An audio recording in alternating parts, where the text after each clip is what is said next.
Election commission ने कहा है कि जम्मू कश्मीर में असेंबली इलेक्शन जल्दी से जल्दी होंगे, किस तरह से देखते हैं? देखिए, भारतीय जनता पार्टी की सरकार ने धारा 370 तोड़ने के बाद डिलिमिटेशन का प्रोसेस शुरू किया था और हम लोकतांत्रिक व्यवस्था में विश्वास करते हैं। जहाँ तक लोकल बॉडीज़ और पंचायत के इलेक्शन का सवाल है, पूरे देश भर में 13 बार इलेक्शन हो गए, लेकिन जम्मू कश्मीर में 4 बार इलेक्शन हुए। ये पहली बार बीडीसी और डीडीसी जम्मू कश्मीर में पता लगा कि क्या होता है। हम चाहते थे कि लोगों को न्याय मिले, उसके लिए यहाँ पर एसटीज़ को, कश्मीरी पंडित समाज को, पीओ के रेफ्यूजीज़ को भी आरक्षण का प्रावधान किया गया।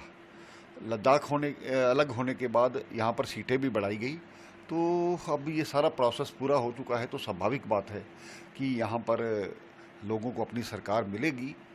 तो उम्मीद करनी चाहिए कि जल्द ही आने वाले समय में जो लोकतांत्रिक सरकार यहाँ पर विधानसभा बनेगी, और हम इस निर्णय का स्वागत करते हैं और भाजपा इसके लिए पहले से तैयार है।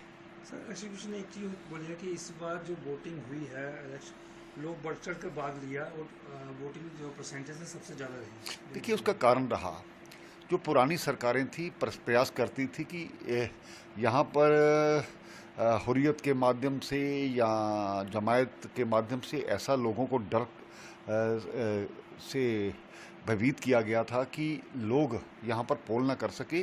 कुछ चंद लोग 4000 5000 वोट लेकर के संसद में पहुँच जाते थे, उनसे बाइकआउट करवाया जाता था। लेकिन जब लोकतंत्र में ये इस प्रकार की चीज़ें रहती तो ये संभव नहीं होता। इसलिए धारा 370 को तोड़ करके यहाँ पर शांति व्यवस्था बनाई गई, पत्थरबाजी को ख़त्म किया गया।